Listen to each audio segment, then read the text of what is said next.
Developers need to know three things when working with ClickHouse. First thing is the storage system and how it's influenced by the data types and compression in the schema.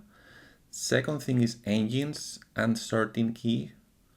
And third thing is materialized views. In today's video, we'll learn what are materialized views, how they work, how they compare to other features such as projections, and some expert advices you must have taken into account when trying to speed up queries using materialized views. A materialized view is the continuous streaming result of a query saved as a new data source. So as new data is ingested into a table, there is a transformation pipe, which is usually a query or a set of queries that transforms the data, and the results are saved in a new table that you can query as any other table. This happens at insert time, so this is why materialized views are also called insertion triggers. Preprocessing data at ingest time reduces latency, cost per query, and can significantly improve the performance of your API endpoints, your queries, etc. Let's see how materialized view works. Let's say you are inserting data into a source data source with this schema. You have a key and a value, and then you have a materialized view that's calculating a summing of the value for each key from the source table, and it's going to materialize into the target table, which has a key and this special type, which is a simple aggregate function, which is going to calculate the summing value for each key. For that, we're using an AggregatingMergeTree, and we need to set at the end as the engine sorting key the K column. Okay, the way this works is you already have some data aggregated in your source table, and you're going to ingest rows at different timestamps. For instance, you're going to ingest for the KA the value 1, B1, or B1, B1, or A1, A2. This goes to the source table, and for each block you are inserting, the materialized view query is going to be executed. So for instance, for the first block, it's gonna return as a result A1, B1. For the second block, it's going to return B2 because it's summing the value per key. And for the third one, it's going to return A3. So you have your previous data and some aggregated states for each of the different blocks you are inserting. ClickHouse implements a background merge mechanism that takes smaller parts and merges them into bigger parts, which are optimized for reads. And this happens the same for materialized views. In this case, we're using an AggregatingMergeTree, and what's gonna happen, it's gonna aggregate based on the sorting key and the aggregate functions we have set in the schema. So we have to aggregate per the K column, and we have a simple aggregate function that's gonna sum the V column, and that's exactly what's gonna happen here. So we're gonna end up with a single part already aggregated per key. Hence, our queries to this table are gonna be much faster. Materialized views in ClickHouse solve three use cases. They help to transform data following this pattern, which is extract, load, translate, which means you get your data from your source system, you put it into ClickHouse, and then you transform it using materialized views. And this is good for parsing logs, processing JSON strings, filtering some data, or route different data to other tables. The main use case I would say is aggregation. So imagine you want to calculate metrics by different dimensions, or you need point time queries. In general, what you want is to speed up queries by not performing aggregations at query time. Then you can use AggregatingMergeTrees with a materialized view that's gonna pre-aggregate your data as it's being inserted. And finally, we need to take into account one thing, which is materialized views are insert triggers, but you still have to take care of your historical data. So you can use them also together with null tables to perform backfilling operations. Let's see some examples, and I'm going to use the Web Analytics Starter Kit for this. Okay, so let's go to the console. Let's log into Tinybird, and I'm going to create a new workspace, which is WASC demo. Now let's deploy our template. This is gonna clone the GitHub repository with all the data sources, materialized views, endpoints, and it's gonna be deployed to Tinybird Cloud. But since we are local, we still can work locally. Let's use Mockingbird to start sending data. And we're gonna set a custom endpoint, which is my local Tinybird instance, analytics events, 100 events per second, and for the token, we're gonna use the tracker token. Now I select the Web Analytics Starter Kit schema and I start generating. If we go to the network tab, we see we are sending some data, okay, to my local Tinybird instance. And if I run the count, we can see data is getting into the source data. So now I'm going to open Tinybird code and we're gonna ask for a new materialized view. Create a new materialized view to filter page hit. Okay, this is gonna create a new data source plus a new materialized pipe, which is gonna filter just page hit events.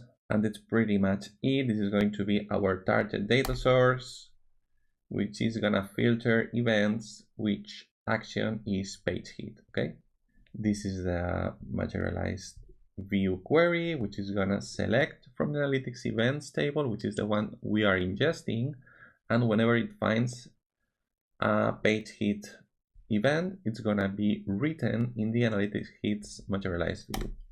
Okay, now if we select from analytics hits materialized view, we're gonna see a couple of things. It's continuously streaming data being inserted in the source table, which is analytics hits, and it automatically backfilled historical data. As you can see, we already have 20,000 rows, okay? This is something that happens automatically in Tinybird. You don't have to worry about it. Now let's try to parse some data. And I'm going to say modify the materialized view to extract the domain from the payload. This is another interesting case where you can use materialized view. One is to filter data and route different data to different tables, but also to process data as it's being inserted. In this case, we have a payload column, which is a JSON string column, and we want to extract from there the domain. Now, if we look at the analytics hits materialized view, we're gonna see that we are keeping streaming data into it, because remember, we are inserting data from Mockingbird at the rate of 100 events per second. If we select the domain from analytics hits, we're gonna see it's being extracted from the payload. So this is a second interesting case for materialized views, which is transform your data as it's being inserted. Now let's see an aggregation example. Let's see, we want to calculate select count from action from analytics events group by action.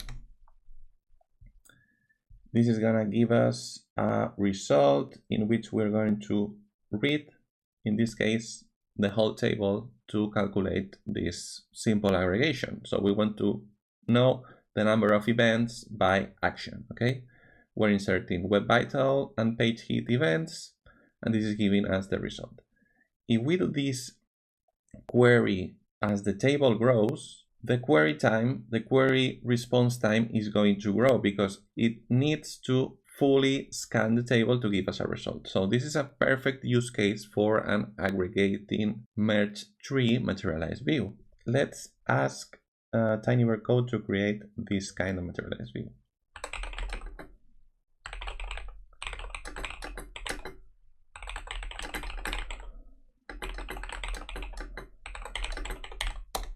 Create a materialized view to calculate the count of events per action type.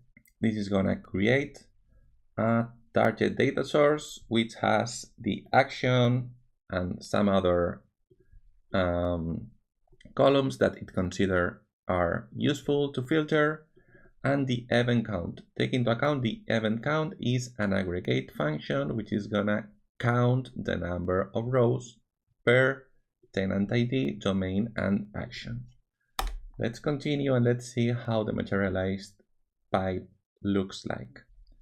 So this is the materialized pipe query, and what's gonna do is gonna count state. This is a special function that's gonna calculate an intermediate state for each action, tenant ID, and domain in the current block being inserted. If we're inserting 100 rows per second, we're gonna calculate the count for those 100 rows grouped by these three columns. Let's move on with this. And now, if we calculate the very same aggregation as before, we're gonna see it keeps reading the full table because we need to use the new materialized table created, which is called analytics counts MV. And instead of doing a count, we need to do a count merge because the materialized view is calculating intermediate states. So at query time, we need to tell ClickHouse to merge all the states that have not been merged by the background merge process. So we're gonna count merge the event count column, which is this one. And now you're gonna see we are just reading 29 rows instead of the full table, basically. So this is how you can speed up aggregating queries. One important thing to mention, especially when working with AggregatingMergeTree, is that you have a bunch of aggregate functions available. You have functions to calculate unique values, for counts, for calculating the mean and max values, etc., etc., etc. And you can create as many materialized views from your source table as you need. The only thing you have to take into account is, and we're gonna open the data flow for this, is the more materialized views you create, the slower the insert is gonna be. If you look at this diagram, we have analytics events, and we have a number of materialized views which chain from analytics events. So take that into account. Materialized views are insert triggers. So whenever you insert rows in your source table, all your materialized views are going to be executed, and they can be memory and CPU intensive. There's another feature of ClickHouse that are kind of similar to materialized views conceptually, but they have a lot of limitations. I want to mention them just in case they are useful to you. They are called projections, and you usually use them when either you want to reorder a table because you want to filter by a column that it's not in the sorting key, or for simple aggregations like the ones we just took a look a few minutes ago. So the thing is, they are transparent to users. You create the projection and they just can query the regular table. And if there is a projection that matches the filters of the aggregations made by the query, then ClickHouse automatically will use the projected data. Some things you have to take into account. Don't use projections if you need to do joins to do filters on the table, to change multiple projections, or use the final keyword, because none of these is supported in projections, neither supported complex transformations or multi-table operations, okay? And also take into account, in general, projections are a second-class citizen.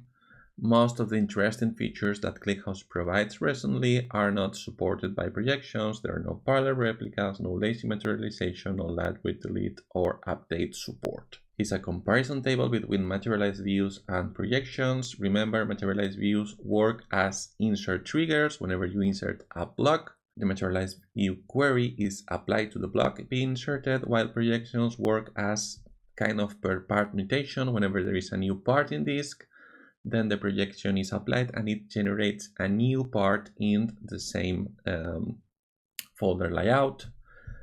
About schema, materialized views require an explicit schema. You have to use the appropriate aggregate functions, data types, compression, codecs, etc. While projections, everything is implicit. About errors, materialized views provide visible errors, while projections are kind of transparent errors, and then there might be parts that are not correctly projected. You have to take care of backfilling when using materialized views, while projections do some kind of auto backfilling. Mutations are independent in materialized views, so if you update or delete rows from the source table, you have to make it cascade to the materialized views. This is important, especially for TTL, so you can have different TTL on your source table and on your materialized views, which is usually very convenient, while in projections, the mutations are inherited. That means if you have a 1-day TTL on your source table, your projections are going to have 1-day TTL, and most of the times that's not something you want for your aggregated data.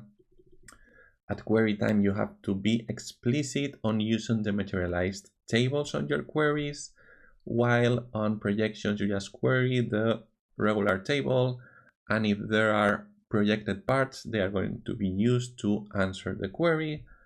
And finally, you can run materialized views in parallel and projections run sequentially.